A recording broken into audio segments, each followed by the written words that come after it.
Hello, my name is Michele, and you're listening to Profit is a Choice. On the podcast today are Darla Powell and Natalie Graff of Darla Powell Interiors and Wingnut Social. Together, Natalie and Darla manage multiple businesses, a design business, a podcast business, a social media business, firefighting, and a family business. And then there's the whole mom, wife, friend part. So we're going to discuss today how they started these businesses, how they don't do it alone, and how they've delegated with a team approach, and how they schedule time to pull away from the business. We're also going to talk about social media and some of the changes that have been happening and how to get started if you have more time than money. So listen in, take a few hints, and I hope you enjoy the podcast.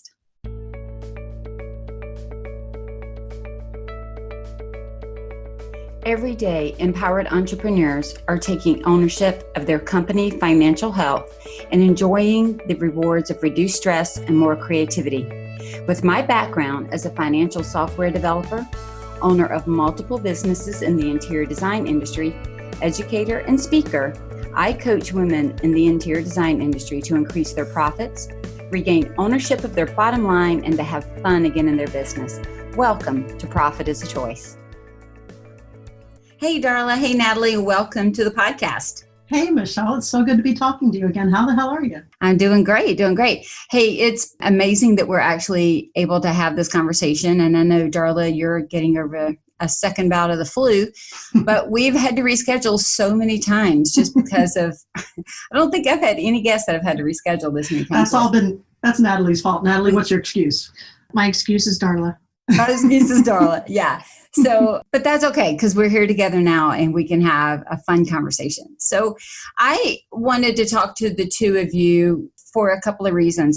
One, I've been on your podcast, and I still think the funniest thing about that was when you said, you can come on and talk about financials, but I don't know anything of what it would have to do with marketing. And I was like, oh, Darla, I don't even know how to break them apart. You don't know how to put them together, and I don't know how to break them apart. That still made me laugh so hard every time I think about it. Right. That was back when we were really just focusing only on the marketing and not the business as much. Yeah. That is true. It was a straight marketing focus. And so I was like, trust me, we'll take it there. But we had such a good conversation and a good time. So I wanted to reciprocate and have you all on here. And one of the things that I really want to, I guess, kind of dig into today is you have multiple income streams. I mean, like 4 right off the top of my head. Yeah. And there's a juggling act. And I want to dig into that a little bit and how we can look at profitability and how the definition of profitability might change based on different income stream and how we're looking at profitability of your time, right? It doesn't always just mean money. We're talking about profitability of relationships, profitability of time, profitability of networking, all of those things. And so the 4 businesses, at least that I know of, you might have more, but here are the 4 that I know. I know that you have the interior design business. You have Wingnut Social, doing social media. You have a podcast, and poor old Natalie has to go to her other job, right? Firefighting. So that's 4 different jobs between the 2 of you. Wait, I could add some more. Can I add a couple more? Sure. So I also work for my family at the farm. So that is one job. After we get done with this podcast, I am actually headed to the farm to make jelly. Wow. And then if you count being a mom, I mean, that's a job, right? That's a job. And I have to take care of Darla. That's a job. That's a job. Yes. And then how do you get anything done? It's very complicated. I also for because Darla did retire, we do have a little bit of profitability from a retirement that she brings in, which helps. So there's another income. Okay, so how many years have you been doing the design business? We've been doing the design business right at almost 3 years. I think it'll be 3 years this March. It'll be 3 years in March.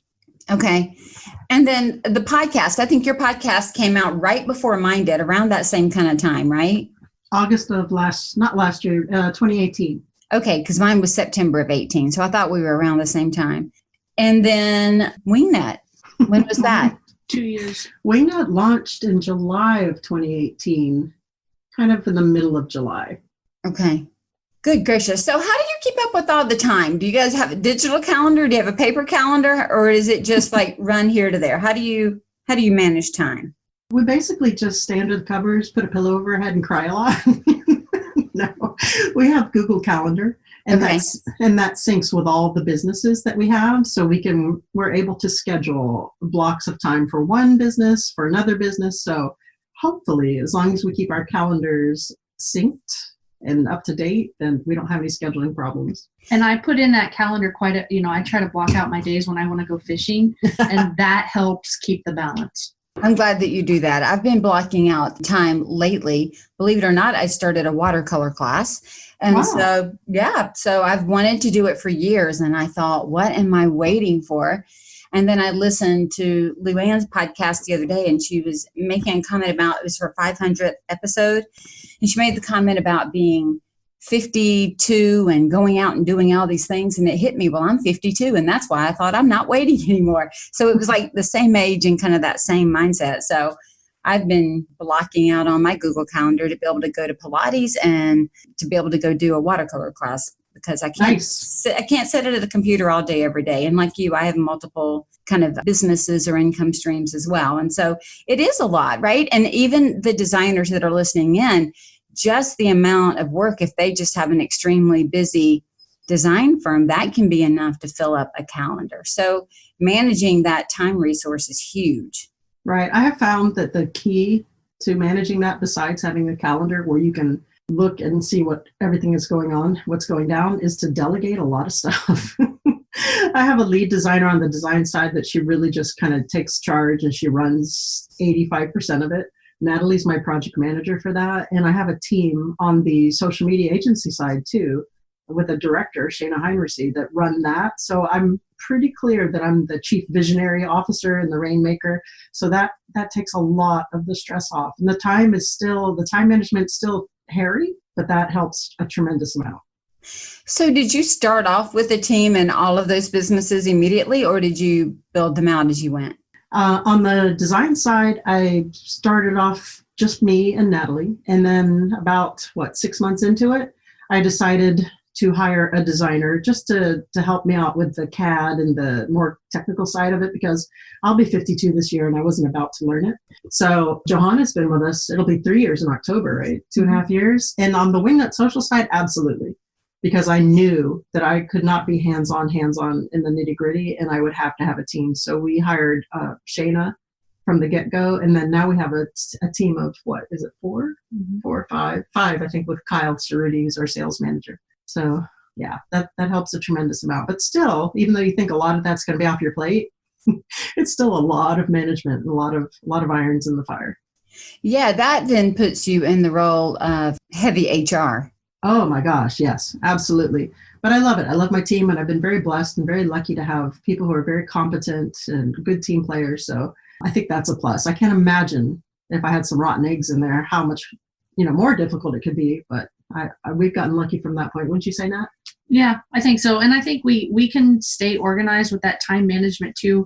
We use Asana and we use Slack, and that really helps out, because then we can kind of see where everybody's at any given point, besides the Google Calendar. Yeah, those are really good management tools.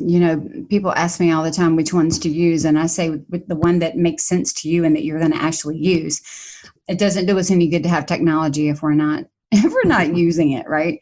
And there's just becomes another payment that we're making, and that will not make us profitable. That is for sure. Question for you: when you started each of the businesses, the podcast, the Wingnut Social, and the design, did you have a profitability plan and a business plan that you wrote out for each one? Well, that. That's questionable here. That could be questionable here, because when Darla decided that we decided, I guess, collectively that she was going to retire from the police force, we had already sat down with a financial advisor probably 3 years previous. And he gave us all those tips of everything that we needed to do. We are fortunate enough at the county jobs to have deferred comp. So we made really, really good use of that. And so when we pulled the plug and she retired, we did have a plan in play. Did we follow that plan? It happens. But we tried to stay as close as we could to what we had envisioned. Okay. And so what about when you did all the Wing Nut and the podcast? Did you sit down and write out a plan then, or did you do it a little more loose? I would love to tell you, yeah, we had a plan, we had it all. No, it was very loose. And that's kind of how I learned personally, is I kind of have to dive in and learn it before I figure out what it is that I really want to do. Mm-hmm. And now we have our systems and processes in lockdown, and that could probably stand some revisiting as we go and we mold it to what works, what doesn't work. So that should be in our future. We should have done that, but we've been so busy, we just haven't done it, which I guess is good, but also bad. Yeah, that's a good point. The first business that I started, I didn't start with a plan. I didn't start with any plan at all. I started working because somebody rang my doorbell and said, I love what you've done in your home. Will you do it for mine? And I just said, sure, and started working and making money and kind of got caught up in the business of the business before I realized that I was kind of over my head, and that's when I was losing money, and I thought, this is not going to work. That was actually 20 years ago. Oh, wow. And that's when I had my epiphany that I couldn't do that, and if I was going to work that hard, I was going to go back to corporate and make money. I wasn't going to do it for free for rich people. So just the truth, right? Yeah. So I backed off and sat down and pivoted and really created the plan. And then when I started the coaching business, and then as it's gone forward, and the podcast, every bit of those started with the business plan. Now, to your point, though, they have been tweaked. I mean, I have to tweak all the time. And I think that's a good point for anybody listening in is, you might come up with a plan, even if it's written on a napkin, even if it's just, here's my ideal client, my ideal product and service, and my ideal price. That's a plan, right? That is a plan. Who am I selling to, and what am I selling them, and how am I going to do it? Well, but we do have that. But it has to be tweaked. Right? Okay, so you got a loose plan. I like it. But they have to be tweaked. Well, they do have to be tweaked, and I think that's one thing that we kind of sell ourselves on at Wingnut Social is we come up with a strategic plan for social media, and that plan is a living, breathing document, ever changing to the different algorithms. So we have a plan, but we are always tweaking it. So it's not even a plan in a business plan. It's a plan in everyday life. I mean, you always have to make that change, always have to make that tweak, and you have to be, it's fluid. It's fluid, yeah, but you have to accept that. You have to, don't fight it. Go with it, make those changes that work. And I think that's what Darla and I learned is to be flexible and make the changes as we go. I mean, sometimes we are hard-headed and we've made mistakes, but we definitely have taken things away from that and learned from it for sure. I think that's one of the biggest things that I've learned being in business for myself is that you cannot be rigid. You just cannot be rigid. And you can't do something once and think it's done. There's not as much static. Everything's dynamic, right? It's always moving and morphing and changing. And even just my ideas around my business sometimes are moving and morphing. And I think you made a great point earlier where you made the comment about being so busy. And it's a good and a bad. And I think that's true for all of us. The same thing happens when I will say, hey, have you checked your finances and done an expense scrub? Scrub through those expenses. What can I get rid of? What can I cancel that I'm not using? And the answer is usually, I'm too busy. And so sometimes we're leaking money and by not going back and revisiting processes and documents and things like that. I mean, I'm guilty of that as well. I try to do it at the end of the year or, beginning of the year. So around December, January, and then I try to do it again around July, around mid-year, because sometimes there's things I just took my eye off of and wasn't watching. It's funny. Did you guys find that too? Yeah, I actually just did that for January. I cut some expenses, some stuff I wasn't using, things I went through and just did like a little internal audit. What expenses are working for us, what advertising is working for us, and saved us probably, well, by save, it's cut back probably $1,000 a month on just stupid stuff. But yeah. It adds up quickly. I mean, and when you're too busy to think about it, you just leave it in there and pay the bills and move on. And then when you stop and look at it and you're like, oh, here's some money I could make. And that could be a Starbucks or, money that comes into the house. So that's a good thing for all of us. Let me ask you this, with that same idea of it's not a once and done, how is our social media like that? Because I would love to just put that on autoplay and never touch that again. I don't necessarily love it. I do it because it's a necessary evil, if I'm being honest. But no, I know. And that's really how most designers come to us at Wingnut Socials. They don't even they want it out of their face. They just don't want to deal with it. But the good and bad thing about social media, it's good for us because we like to call it job security, but it's bad for the end user, is that it's hard to keep up with. It's always changing. So at the beginning, when a client does sign up for us and they get that whole strategic plan that Natalie was referring to, it's a fluid living document, and it adjusts itself, well, because we adjust it as the times change, as strategy changes, as algorithms change. It's every month there's something changing. So again, job security for us, pain in the butt for you guys. I was going to ask you that, how often you're seeing the algorithms and things change, because there's something new every month. And remember, we don't just deal with one platform, we deal with all of them. So there's always something in the industry coming at us. This has changed, this is new, you need to do this, not do that. So it's a lot. It's a lot to stay on top of. Ugh. I love it. I can promise you that would never be a business I'll be opening and starting. Less you will have no competition for me on that. None, zero. Awesome. That is not happening. What trends are you seeing right now? Right now, video. Well, that's been creeping up like crazy, but video is like, by the year 2022, it's predicted to be 83% of all social media content. So that's huge. Ephemeral content like stories that live for 24 hours and then they go to the great social media graveyard. Things that are quick, things are fleeting, things that are instant gratification. Those are doing really well. Tic Tock, believe it or not. I don't know if you're familiar with Tic Tock. Tic Tock is doing a big bang explosion. It's growing really fast. So it's something I've been recommending for designers, just to go in there, maybe not spend a lot of time posting, but go in there and just reserve your account name for your firm or for your name if you're a brand, if your name is your brand.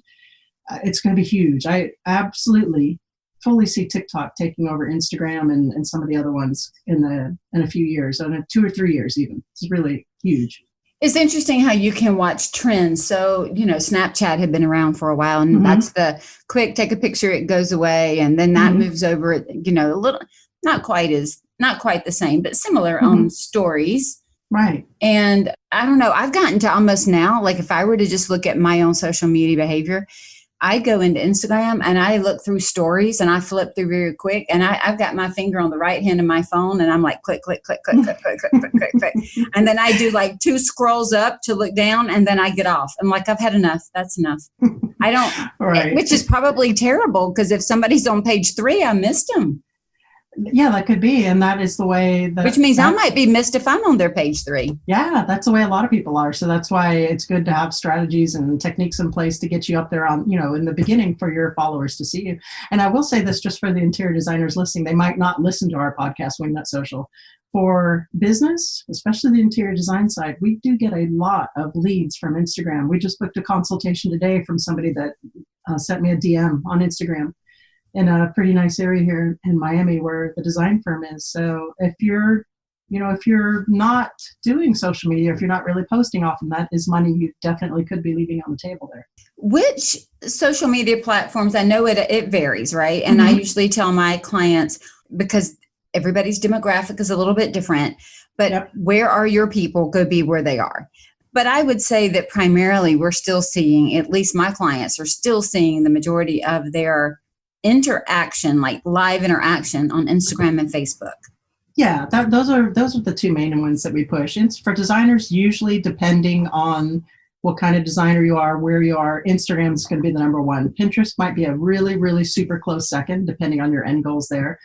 Facebook is still really good especially for Facebook advertising and for groups, if you're really into groups. And my Darla Powell Interiors page gets some pretty good action over there, but for me, we're in Miami, but for me, it's really hard to beat Instagram just for inquiries coming in for the design side. But then again, that's where I really put most of my personal mojo on the Instagram side. So if I put as much sweat equity into LinkedIn or Facebook, I could probably probably be saying the same thing on that side, but it just seems like my demographics in Instagram, it really does. There's so many variables. There's some people that want to be nationally known. They want to be on HGTV. And then there's people who just want to get their next door neighbor to hire them to decorate their house. So it really depends. Yeah.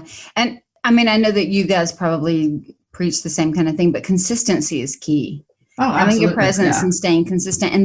And by consistency, it's not just in timing, it's in messaging as well. Absolutely. You want to keep your brand voice consistent and you want to post consistently. You don't really want to go absent for a long time, because if you have followers who are looking forward to seeing you, they're going to say, hey, where'd they go? And then maybe even on a subconscious level, they're going to be thinking, I wonder if their business operates as sporadically. I wonder, they want to have trust and faith in you as a rock and someone that in the future they can go to for interior design or whatever the business is. So if somebody's brand new and they come to you, where do you usually start them out? It depends. For social media. Everybody with us starts with a strategy, regardless of whether they're DIY clients or they come with us full service. We don't just take on a client and start posting for them, because we want them to have analytics. We want them to have real ROI. We don't have templated material. It's very curated for each client. So it's always going to be that strategy where we set it up. It's a 5 or 6 page document curated to that designer, we don't just do designers, but that's mostly my main genre, and curated to meet their end goals through social. So there's nobody that skips that. How long does that process take? It depends. Right now, there's a little bit of a waiting list because we've gotten some great reviews and it's a really stellar strategy. It is really good. I think is there a waiting list right now? For just the strategy clients that are only, they're going to do it themselves. Yeah, there's a little bit of a waiting list, but if you come as a full service client, we make the time to work it in. And it takes us a solid 2 weeks to create. Yeah. It does take us a few weeks to create that. So, we don't just throw stuff up and say, hey, I hope this sticks. I mean, there's a lot of thought, effort, time, and research that goes into it. Yeah, it's pretty impressive. The clients that have gotten them back have been like, wow, I was just expecting some one size fits all things. It's pretty impressive what my team is able to do with those. I'm impressed. I need to get one. You have one. You should probably hire your own people to do it. I would, but they're so busy. I still have to do my own damn social media. Can you believe that? They don't have time. So, yeah. So what are some things we should never do on social platforms? What are you finding that are, because sometimes it could be something that used to be okay and now it's not okay anymore.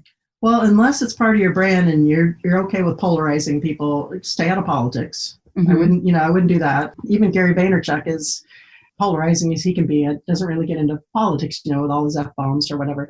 I would stay out of politics, don't be nasty. If someone has a comment to say, don't be snarky, don't be nasty. I think people really get turned off by that. Even if it's sarcastically funny, but it still has a nasty streak to it, don't do that. Try to always take the high road with people, especially for Instagram.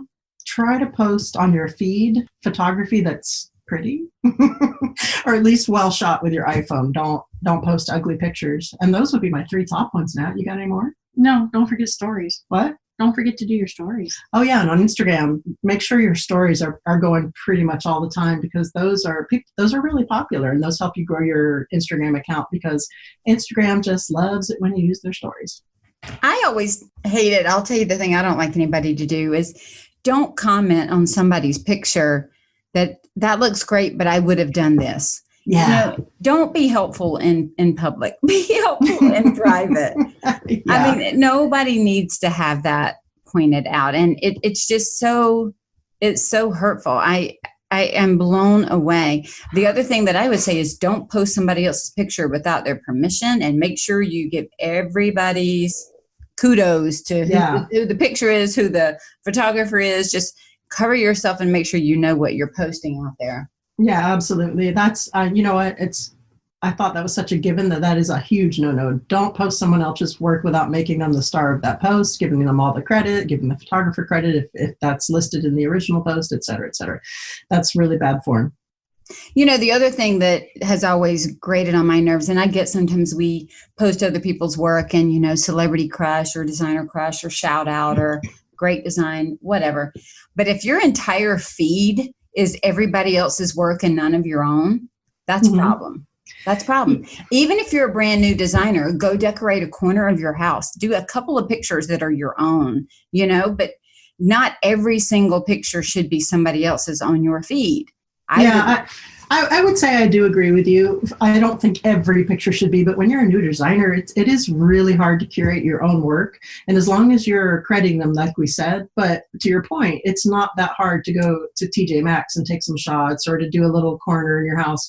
But until you get the clients in the portfolio, it can be really challenging. You have to be really creative. And that's right. Yeah. That's right. Again, I don't have a problem with, in the proper way using other pictures, but I know that if somebody's trying to sell me that they're a designer and I go and I cannot find any social proof that they've done any work. Yeah. Then I'm going to wonder about that. And so again, you may not be able to do your whole room, but you can do a vignette. Right? Or have pictures of yourself, some nice headshots, or here's me shopping. You can do a flat lay. I mean, yeah, exactly. You can do, there's, I guess what I'm saying is there's so many other things that you can do to fill in the space that is still beautiful, that is still bright, that's still eye-catching, that still commands your presence without it looking like you have no personal content. So I would recommend at least a little bit of personal content in there as you're going. Yeah, for sure. We definitely agree on that. One thing I will say, though, is that when you do share inspo posts and you credit them and everything, that does help you for your reach to get new followers. And it also helps the person that you're posting for, their reach to get them new followers. So as long as you guys are both on the same page, it's a nice little winning proposition. And what about tagging pictures properly? Or, putting in your location and putting in the tags of the vendors or things like that?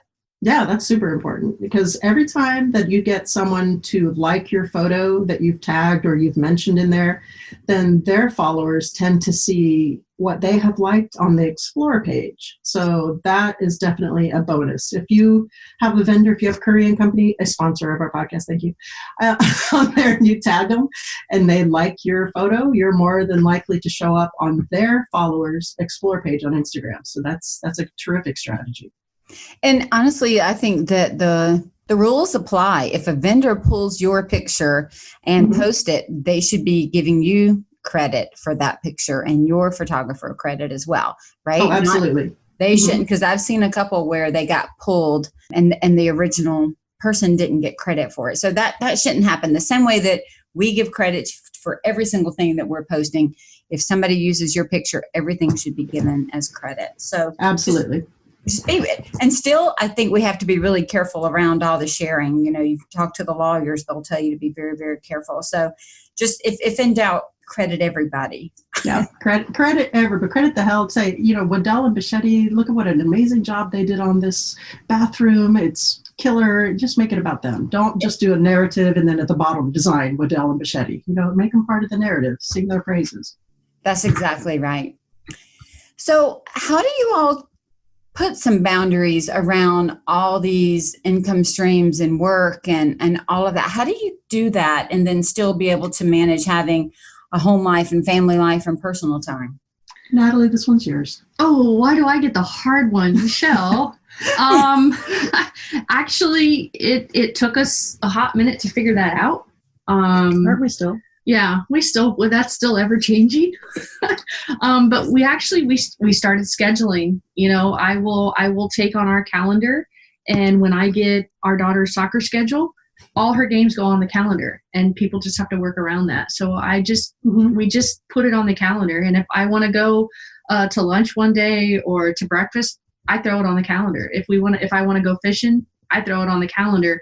And I'm not saying that that's like in stone and has to be, but because I just unblocked my calendar, I think for next week, because we had so much work pressing, I said, you know what, let me just unblock my calendar because I needed that day. But when we really need to do something, we have learned to take the time to go do that and be spontaneous. Like the other day after podcasting all day on Tuesday, I'm like, come on, we're going to dinner. And we went out to dinner. So I don't know. It's just ever changing. It was a learning curve. I mean, we're still learning. It's a struggle, isn't it? I mean, it's a struggle. It's a struggle, and you have to shut it off. You have to learn to shut it off. I think that's our biggest thing is shut it off at night. You have, don't don't lay there in bed when you're trying to wind down and go to sleep and still talk about XYZ client, because then you have no peace. Are you working in your home, or do you have outside space? When the social, everything's really remote. Our whole team is just pretty much all over. We do have a space outside of our home. I guess you have to walk through the porch. And we have a podcast studio, a guest house that we've basically turned into a podcast studio and an office. So we can walk in here and get away. A lot of times the sofa works really well for an office because it's just easy. And then we have a virtual office that we do use sometimes to meet design clients if we need to. But a lot of the design clients, we actually go to their home because we kind of need to see what it is, So we make it all work somehow. Yeah, the reason I ask is because I think that having my podcast studio, my office, my drapery workroom, whatever it was that I've had inside my home, while it has given me a heck of a lot of freedom, it has also been that thing that you don't really get away from it. It's always kind of there. And so I've worked with a couple of different clients over the years where we tried to figure out how we could almost have a visual. I interviewed the boys, and one of the questions that they said, and my oldest recognized it, Harrison, he said, now that he works full time, he's like, when I get off work, I have about a 45-minute to an hour drive home. I can decompress and I can let things go and I can work out the last things in my head. He said, Dad always had a drive home from the office and he got to work it out. He said, but Mom, I didn't think about it until I've had to do it. You get up and walk out of one room and into the next, and you're now supposed to be mom, wife, like there was no space for decompression in that. And I thought that was very insightful from him to see that. And I know I'd always felt it. I don't know that I'd put words to it, but it does make a big difference when you work in your home and you have a lot of virtual things, and, and it's like it could go on forever if we don't put some hard stops and hard boundaries around it. So I'm glad to hear that you're doing that and that you're planning in some of the time to breathe, right? I mean, my gosh. Yeah, you have to. And I think one of our main reasons right now that we're not getting out of our home office space is the overhead. I mean, you have to factor in the overhead of what it would cost for us to get out. And right now it doesn't make sense. I mean, if we really have to come over here and shut the door, we can do that. And I guess we can walk around the yard 10 times and decompress before we walk back in the house. Exactly. I'm not really sure, but we do. And we'll look at each other and say, okay, I need a timeout. I mean, and we'll just time out. And no questions asked, we get a timeout. Mm-hmm. I have a yoga mat and some things like that. And I will, after sitting, because I have 2 days that I do coaching, and then I have a day of podcasting, and then 2 days that are business development, working on things, or, helping my clients create things outside of the coaching relationship. And my whole back hurts, my head hurts, my neck hurts. So I have a yoga mat, and it's in the middle of my den. And so I'll walk out of the office into the den and just start doing yoga. Like, that's my timeout, because I've got to get my brain in a different place and my body in a different position, because I just hurt all the time from sitting. Mm-hmm. And so, but back to the point about just scheduling in some fun and scheduling in those things and having those boundaries. I'm glad to see you doing that with 3 or 4 different businesses. Life's too short to run around all the time and be that. I mean, not that we don't stay focused. I heard somebody say the other day, I don't mind hustling, but I don't want to do that song every day I'm hustling. It doesn't, I don't want it every day. I want it to be for a time period. And then I need to take a break and walk away. Well, Natalie's taking me to Disney World in May for my 52nd birthday, so that we're going to block that out. Oh, that sounds like fun. Are you going to go before all the kids get out of school and join you? Oh, yeah, hell yeah. Yeah, I would go before Memorial Day, and then you should be okay. Right. So we're definitely going to block that out. But, getting back to having the time and the teams and being able to schedule that time, Natalie and I right now are working on our systems and processes and getting them to such a place there where if we are gone for 2 weeks, we don't have to look at emails. We don't have to go and manage anything day to day. And I think we're pretty close to being at that point. Would you say, Nat? Yeah, I would say we're working out the last little few hiccups. And once we get those worked out and we remain where we want to be seen, I'm going to Europe for 2 weeks. Yeah, me too. Yeah, there's a great book. I don't know if you've read it by Mike McCallowitz called Clockwork. Yeah. And it talks about putting systems and processes in place so that you could take a month off.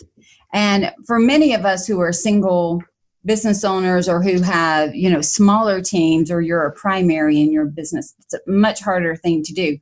But I don't really right now have a need to take 4 weeks off at a time, but I do take more than 4 weeks off in a year.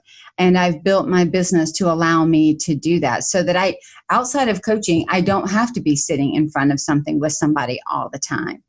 And I think that's the book you recommended on our podcast. I bought it, and that's why we're getting our really? systems. Okay. Yeah, I think that's what set me off in this direction.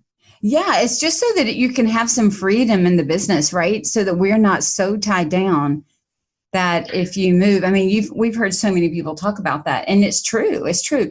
But when designers are starting, or, small businesses are starting out, you don't always have the ability to hire a full team. And not everybody wants to delegate everything. They still want to do some of the, the stuff, the design and those kinds of pieces. So I say find your joy and then focus on it. I'm assuming that you guys still find joy in all of the aspects of your business. Yeah. Yes. Let me see here. Yes, I do. I get to go to the fire station for my break. So yeah, it's good. I like it. Natalie's kind of in this as a hostage situation. I ain't gonna lie. These were all my ideas, and she's just kind of along for the ride. I see her growing in all of them. She's become an amazing project manager, and she's actually become really knowledgeable about social media. I wouldn't say it's her passion. They're definitely mine. So yeah, that's answering your question truthfully from both of us. So Natalie, if you could start a business that was solely on your passion, would it have something to do with fishing? Or family business? I don't know. Honestly, I think I would, if it would be my passion, I think I would move over to the family business if that's in my cards. I've always loved doing that. I've worked over there ever since I was old enough to learn to count change. So it's kind of in my blood, and it runs pretty deep. And I think I could almost walk away from everything that I do and go take care of that. But I don't know yet. We'll see how the cards play out. You have to stay on the podcast, though.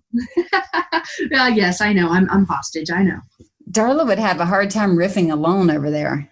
I would, actually. She's really fun to riff off of and make fun of. So, question for you. As you guys are thinking about moving forward, assuming that you keep all the different pieces and parts that you have now, do you have big plans for the design and big plans for Wingnut and for the podcast? Absolutely. I would call that a retirement plan is what I would call that. So yes, that is Darla's basically a retirement plan. To be quite honest, that's what our goal is. I don't really want to work till I'm 55. I want to be done at 55. So we'll see. Darla's going to be an old bag. She'll be 65. So, it's a retirement plan. Give me that. No, we do. We have a definite plan, especially for the podcast and Wingnut, more so because I think it's more scalable, right? So we have sponsors for the podcast. The podcast has really been growing in popularity. It's been featured in a lot of big industry magazines like Architectural Digest, Designers Today, Business of Home. So yeah, I definitely have big plans for that and doing the speaking gigs and all that. The design side is less scalable, right? Because we're local, even though we have started getting some more national projects. So that might be a little slower in coming along, but Wingnut Social, yeah, it's on fire for sure. Darla, how hard was it to talk Natalie into joining you in these ventures? Natalie, how hard was it? I'm a sucker. No, it took a while. It took a while. It actually did. I think I was telling her for 2 or 3 years before I retired, I don't want to do the cop thing anymore. It's thankless. It's dangerous. I'm getting too old for this. I'm not happy with it. And it wasn't until I started a side hustle on the design side and Natalie actually could see in front of her face clients coming to me from Facebook that she was like, oh, I guess she might be serious about this. So it took some time. Yeah, it did take some time, but we worked towards that plan. I mean, we kind of knew she was going to go retire early anyways, and she was going to do her 20 and out. And I think she made, 18 and a half or something like that. And then she finally went, but we had a plan in play for when she did go. It just was a year and a half early. Yeah, for sure. So, Darla, when did you become interested in design? What sparked that for you? Oh, I've been doing it my whole life. Ever since I was a little kid, sounds very cliche, but painting my bedroom, rearranging my bedroom every week. I was the kid who was decorating my tree houses with my mother's oil paintings, much to her chagrin. and I've been doing it as a side hustle, kind of, for friends and family my whole life, really, off and on. And people, even cops that I worked with said, you really should be doing this for a living, which I don't know what that means. I thought about my cop skills, but I finally just said, you know what? Yeah, let's do it. And so the Wingnut Social thing just was accidental because the design side took off so quickly because I happened to be good at the marketing on the social media side. Who knew? So I didn't even predict that coming along. And it turns out that I enjoy it. I enjoy it a crazy amount. So yeah. Isn't that funny how you start one thing that you love that you do, and then you can kind of stumble into another? And I know that what you do and what I do, it's different. It's not that we would assume that every single person that is in interior design would all of a sudden go start a podcast or start a coaching company or a social media company. But I will say that has been one of the beautiful things for me being in this industry for 20 years. I started off doing the soft furnishings part of the industry, doing window coverings and bedding and just making things, and then working with designers and working with homeowners, and then going in as an investor in a school and teaching around the country and speaking. I did that for years, and then started the coaching practice back in 2013 after I'd been already teaching for probably maybe 7 years. And so just knowing that even in design, in the industry as a whole, there's so many opportunities to move and to shift and to morph and to change what we enjoy doing, commercial to residential. We're not stuck. And I think that I don't know that you have that freedom and flexibility in many industries to be able to move like that. I think running into burning buildings is a whole lot easier than what we're doing. So, that's just my opinion. I had that conversation with our lead designer, Johanna Mara, this morning. She's like, "You really think your firefighting job is easier this?" And I'm like, "Oh, absolutely. This is not, it's simple because I just do my job and I can leave." And here there's hand-holding that goes along with it. But you know what? There's a sense of self-satisfaction, I guess, of being able to help somebody. So not only do I help somebody at work, we help somebody with the design side and the social media side. We lighten their load. Isn't that important too? Because let's talk about this for just a second. You guys, again, are able to have a team, but we have a lot of designers that are starting out that don't have a full team. And so just being able to offload pieces and parts, right, to either hire people to help them with their drawings or with other aspects, and then to be able to offload social media, that takes a lot off. It allows them to have a presence, but it allows them to then go focus on the pieces and parts that they really, feel best about. Yeah, and it's really incredibly valuable because, like I said, I still have to do my own social media because my team's too busy with clients. It takes me hours and hours a day, and my rate's like $200 an hour. So imagine. Imagine, just add all that up. Yeah, we have a lot of high-end interior designers that are pretty well known. I can't say who they are because it's like the HIPAA law. We call it the SIPA law, the Social Media Privacy Act. But yeah, they're pretty grateful that they don't even have to look at it. They don't want to know about it. They don't want to deal with it. They're just like, here, do it. So if somebody's just getting started with social media marketing and they can't hire you, they couldn't hire me, they couldn't do that. They needed to start in and do it on their own. Let's give them a little bit of help. So what is something that they could do to get started? Natalie has this. I got the answer to that. All right, you go. I just was forced into a video for IGTV, and we just posted it today, part of our series for the new year, the new you, and it talks all about consistency and how I give a little tip on how many times you should post. I talk about brand voice. I talk about all that good stuff that are three major tips of how to get started with your social. So I would definitely, consistency is key. Consistency is totally key, and stay true to who you are. Yeah, I get a lot of complaints from designers. I don't see how you get any clients from social media, because I tried it for a month and I didn't get one client. So my biggest tip is to be consistent, to not give up, to realize that it is a bit of a long game. People are watching you. They want to see what kind of stick-to-itiveness you have, what kind of tenacity. We have clients we just signed that have been watching us, stalking us really on Instagram for 2.5 years. So if you just post, have something pretty, don't be afraid to put yourself on your post, show your clients who they're hiring, what your personality's like, use video, go do the vignettes in your house. If you have a spot in your house, you can do a little makeover, put that out there that suits your aesthetic. If you have a designer that you really admire and it suits your aesthetic, ask them, share their posts, credit them like we discussed earlier, and just start, even if it's 3 or 4 times a week only. Get in there and make sure if someone comments, you're engaging with them. It takes a whole hell of a lot of work. But for me in the beginning, DPI, I had like 8,000 followers within 6 months, just doing all of this relentlessly, hours and hours a day.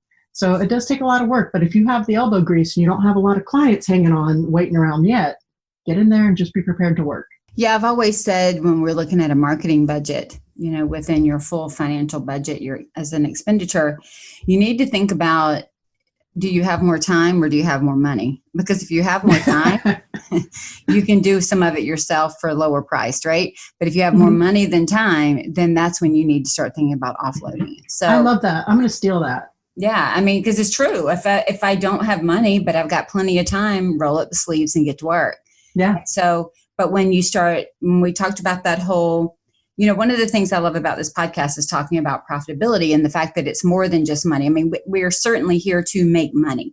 We're certainly here to be profitable so that we can stay in business, cover our bills and that kind of thing. But what we have to realize is all of these choices impact that. And so, spending my time doing the work when I could easily pay somebody else to do it so that I could go do the next thing to bring money in, that seems kind of crazy. Yeah, exactly. I would do better to just pay somebody to do it and go out and do what I do best. Yeah. But if I don't have that, it's kind of crazy to go pay somebody lots of money to do it when you have no money coming in. That bank account's going to go down really, really fast. And so when we all start businesses, we have to be the ones 9 times out of 10 to roll up our sleeves and get going until we can start to hand things off.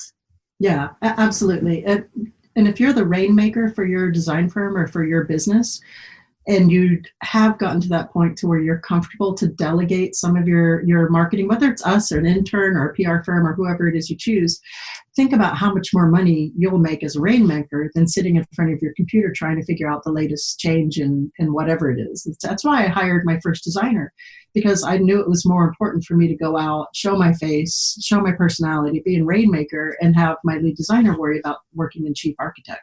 That's a good point. So question for you too. What's one of your next big profit goals in your business? Right now, we just got our first 2 sponsors for the podcast. We signed Curry & Company. We have another one on the horizon. So it's to really just focus on, for Wingnut Social side, to focus on, me personally, the growth of the podcast and getting out there, increasing the listenership and really getting the speaking gigs and more sponsorship for the podcast and have that become a vehicle that's profitable just by itself, not just a vehicle for the agency. And what about for the design firm? The design firm, I think we're on the precipice of hiring another designer, and I'm really just going to focus on being the head chief muckety-muck there in the rainmaker and approving the designs and not really getting in on the nitty-gritty of the designs from the ground floor up and scaling that out a little bit more as well. You got your work cut out for you. What about Wingnut?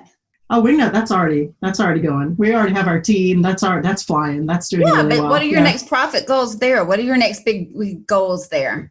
Oh, next big goals, just the more clients, just build the team, exponentially hone down our systems and processes to really be able to scale efficiently and still offer the same amount of curated content and service that we have.